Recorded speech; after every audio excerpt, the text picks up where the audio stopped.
வணக்கம், நான் உங்கள் அம்மா வீட்டு சமையல் மீனாட்சி.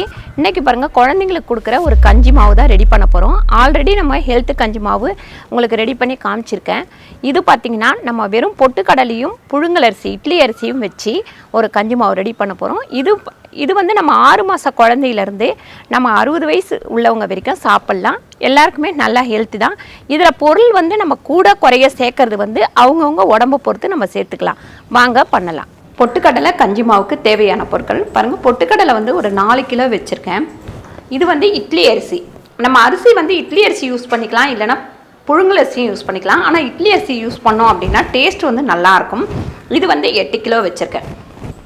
இப்போ நீங்கள் கம்மியாக பண்ண போகிறீங்க, ஒரு குழந்தைக்கு கொஞ்சம் கொஞ்சமாக பண்ணிக்கலாம் அப்படின்னா ஒரு அழகு இட்லி அரிசினா அரை அழகு பொட்டுக்கடலை சேர்த்துக்கலாம். பாதாமுமே பார்த்திங்கன்னா அந்த ஒரு அழகுக்கு ஒரு 2 இல்லாட்டி 3 சேர்த்துக்கலாம். முந்திரியுமே அந்த மாதிரி சேர்த்துக்கலாம். இப்போ இது வந்து நான் வந்து குழந்தைங்களுக்கு கொடுக்க போகிறேன், அதனால் இவ்வளோ அதிகமாக பண்ணுறேன். பாதாம் பார்த்திங்கன்னா 300 கிராம், முந்திரி பார்த்திங்கன்னா 300 கிராம், ஏலக்காய் ஒரு 10 கிராம் வச்சுருக்கேன். சுக்கு பார்த்திங்கன்னா ஒரு 25 கிராம் வச்சுருக்கேன்.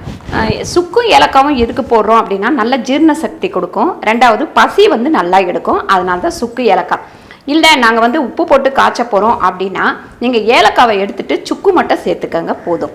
வாங்க இதை இப்போ எப்படி வறுக்கிறதுன்னு பார்க்கலாம். பாருங்கள், இப்போ பொட்டுக்கடலையை போட்டு நம்ம நல்லா வறுத்துக்கலாம். கொஞ்சம் கொஞ்சமாக போட்டு வறுத்தெடுங்க, அப்போ தான் கரெக்டான பக்குவத்துக்கு வறுப்படும். இந்த பொட்டுக்கடலை வந்து ரொம்ப வறுப்படக்கூடாது, மீடியமாக கரெக்டாக அதோட வாசனை வரும் பாருங்கள். வறுக்கும் போது அப்படி வரும்போது நீங்கள் இறக்கிடலாம். இப்போ இதை வந்து நம்ம எடுத்து ஒரு பாத்திரத்தில் கொட்டிக்கலாம். பாருங்கள், இந்த பொட்டுக்கடலை எல்லாத்தையுமே இதே மாதிரி வறுத்து எடுத்துக்கலாம். பாருங்கள், பொட்டுக்கடலை வந்து இப்போ நல்லா வறுப்பட்டுருச்சு, வறுத்து வச்சாச்சு எல்லாமே. இப்போ அரிசியை நம்ம வறுத்து எடுத்துக்கலாம். இப்போ நம்ம அரிசியை வறுத்து எடுத்துக்கலாம். ரெண்டாவது, அரிசி வந்து நிறைய போட்டிங்கன்னா பொரியாது. இப்படி கொஞ்சம் கொஞ்சமாக போட்டு தான் பொரிச்சு எடுக்கணும். அரிசி நல்லா பொரிஞ்சாதான் நம்மளுக்கு வந்து இந்த கஞ்சி வந்து டேஸ்ட்டாக இருக்கும், இல்லைனா மண் மாதிரி இருக்கும்.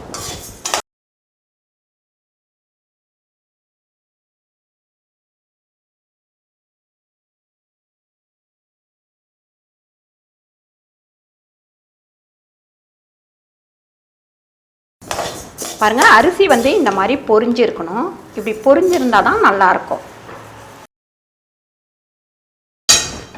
பாருங்கள், இதை எடுத்து கொட்டிட்டு நல்லா ஆற வைக்கலாம். ஆறட்டும். இதே மாதிரி நம்ம எல்லா அரிசியுமே வறுத்து எடுத்துக்கலாம். பாருங்கள், இப்போ எல்லா அரிசியுமே நம்ம அழகாக வறுத்து எடுத்துட்டோம். இப்போ இதுலேயுமே கடைசியில் இந்த முந்திரியும் இந்த பாதாமையும் கொட்டி சும்மா ஒரு வறுத்து எடுத்துக்கலாம். ஏன்னா பச்சையோடு போடுறத விட ஒரு வறுத்து எடுத்துக்கிட்டோம் அப்படின்னா நல்லது. இது ஏன் இந்த அரிசியில் கொட்டுறேன்னு பார்த்தீங்கன்னா, நீங்கள் தனியாக கொட்டினா இது வந்து தீஞ்சி போன மாதிரி ஒரு வாடை வரும். அதனால் நம்ம அரிசியோடவே கொட்டி கொஞ்சம் நல்லா சூடானோடனே இறக்கிக்கலாம். இறக்கிட்டு நம்ம மிஷினில் கொடுத்து இதை நல்லா அரைச்சிட்டு வந்துடலாம். மிஷினில் கொடுத்து அரைச்சதுக்கப்புறம் நான் எப்படி கஞ்சி வைக்கிறது அப்படின்னையும் செஞ்சு காட்டுறேன். அதே மாதிரி நீங்கள் வைங்க. அதாவது தண்ணியாக வேணும்னா அதுக்கேற்ற மாதிரி தண்ணி வைக்கணும். திக்காக வேணும் அப்படின்னா அதுக்கேற்ற மாதிரி நம்ம இந்த மாவை போட்டு திக்காக சர்லக் மாதிரி கூட நம்ம கொடுக்கலாம். பாருங்கள், போதும், ரொம்ப வறுக்கணும்னு கிடையாது. அப்படியே நம்ம ஆஃப் பண்ணிடலாம். இந்த சூட்லேயே இது ரெடி ஆகிடும். பாருங்கள், சுக்குமே இதில் சேர்த்துக்கலாம். அதுக்கப்புறம் பார்த்திங்கன்னா ஏலக்காய் சேர்த்துக்கலாம். இப்போ இது நல்லா ஆறட்டும். மிஷினில் வந்து அரைச்சிட்டு வந்துடலாம். பாருங்கள், நம்ம இந்த பொடி வந்து இப்போ அரைச்சிட்டு வந்தாச்சு. சத்து மாவு இது வந்து பார்த்திங்கன்னா பொட்டுக்கடலையும் நம்ம பொரியரிசியும் சேர்த்து அரைச்சது. கஞ்சி காய்ச்சும் போது பார்த்திங்கன்னா நல்லா வாசனையாகவும் சூப்பராகவும் இருக்கும்.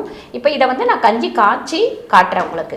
பாருங்கள், இப்போ வந்து நான் இது 3 ஸ்பூன் போடுறேன். நல்லா 1 டம்ளர் வரணும் அப்படின்னா 3 ஸ்பூன் சேர்த்துக்கலாம். இல்லை நம்ம ரொம்ப சின்ன குழந்தைங்களுக்கு அப்படின்னா 1.5 ஸ்பூன் சேர்த்துக்கலாம். இப்போ பாருங்கள், 3 ஸ்பூன் நான் மாவு போட்டிருக்கேன். இந்த மாவை ஃபஸ்ட்டு வந்து நம்ம தண்ணி ஊற்றி கலக்கிக்கலாம். கட்டி இல்லாமல் நல்லா கரைச்சிக்கங்க. பாருங்கள், இது ரொம்ப வயசானவங்களுக்கு கூட இந்த கஞ்சி மாவு வந்து நீங்கள் காய்ச்சி கொடுக்கலாம். ஒரு சமயம் அவங்களால சாப்பாடு சாப்பிட முடியாது, அந்த மாதிரி உள்ளவங்களுக்கு கூட நீங்கள் கொடுத்துக்கலாம். ரெண்டாவது, கொஞ்சம் வளர்கிற பிள்ளைங்க நல்லா வந்து ஹெல்த்தியாக இருக்கணும் அப்படின்னா நீங்கள் வந்து பாதாமும் முந்திரியும் சேர்த்துக்கலாம். பாருங்கள், கட்டியே இல்லாமல் ஃபஸ்ட்டு நல்லா கலக்கிடுவோம். இதில் வந்து நார்மலாக நம்ம பால் கூட சேர்த்துக்கலாம், இல்லை தண்ணி ஊற்றி காய்ச்சறதுனால காய்ச்சிக்கலாம். இப்போ நம்ம அடுப்பில் வச்சு கொதிக்க விடலாம். இப்போ பாருங்கள், நம்ம அடுப்பை ஆன் பண்ணிவிட்டு இதை வந்து நமக்கு கொஞ்சம் கிண்டி விட்டுக்கிட்டே இருக்கணும். ஏன்னா கட்டி உழுந்துடும். கிண்டாமல் இருந்திங்கன்னா ரெண்டாவது நீங்கள் வந்து யார் வீட்டுக்காவது கெஸ்ட்டாக போகிறீங்க அப்படின்னா கூட இந்த கஞ்சி மாவு கொண்டு போயிட்டீங்க குழந்தைங்களுக்கு அப்படின்னா வெறுமனே தண்ணி ஊற்றி நம்ம காய்ச்சிக்கலாம். பால்லாம் தேடணும் அப்படின்னு அவசியம் கிடையாது. நம்ம வீட்டில் இருக்கும்போது பால் ஊற்றி கூட காய்ச்சிக்கலாம். அதுக்கப்புறம் திக்காகவே காய்ச்சி நல்லா நம்ம கூழ் மாதிரி கையில் எடுத்து ஊட்டிடலாம், இல்லைன்னா ஸ்பூனில் எடுத்து ஊட்டிடலாம். அந்த மாதிரி கூட ஊட்டலாம். இல்லை சாப்பிட தெரியாத குழந்தைங்களா இருந்தால் நல்லா தண்ணியாக காய்ச்சி பாட்டிலில் ஊற்றி கூட கொடுத்துடலாம். நான் இப்போ வந்து கொஞ்சமாக தான் தண்ணி விட்டுருக்கேன். ஃபஸ்ட்டு நான் உங்களுக்கு குழந்தைங்களுக்கு எடுத்து ஊட்டுற மாதிரி காய்ச்சி காமிச்சிடுறேன். அதுக்கப்புறம் தண்ணி ஊற்றி தண்ணியாக எப்படி காய்ச்சிருது அப்படின்னும் காட்டுறேன். எப்பவுமே எந்த கஞ்சி காய்ச்சினாலும் சரி, உப்பு போட்டு காய்ச்சிற கஞ்சாக இருந்தாலும் நம்ம வந்து சர்க்கரை போட்டு காய்ச்சிற கஞ்சாக இருந்தாலுமே முதல்ல நம்ம சர்க்கரையும் போடக்கூடாது, உப்பும் போடக்கூடாது. ஏன்னு கேட்டிங்கன்னா மாவு வந்து நல்லா வேகணும். பாருங்கள், இந்த அளவுக்கு திக்காக இருக்குது. நம்ம இப்போ கொஞ்சம் தண்ணி விட்டுக்கலாம்.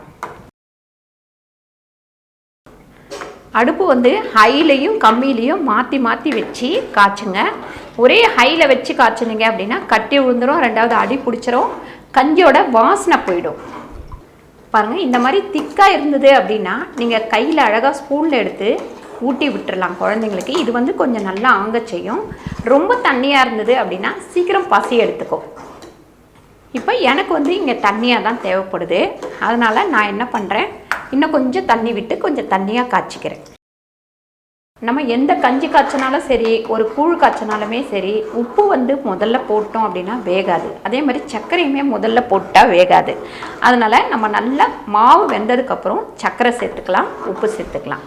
அதுக்கப்புறம் பார்த்திங்கன்னா நம்ம சப்போஸ் வந்து வெல்லம் சர்க்கரை பிடிக்காது அப்படின்றவங்க வெல்லமாக போட போகிறீங்க அப்படின்னா அப்படியே வெல்லத்தை தட்டி போட்டுறாதீங்க. வெல்லத்தை வந்து நல்லா தட்டி ஒரு கம்பி பாகுக்கு எடுத்து ஒரு பாத்திரத்தில் ஊற்றி வச்சுக்கோங்க.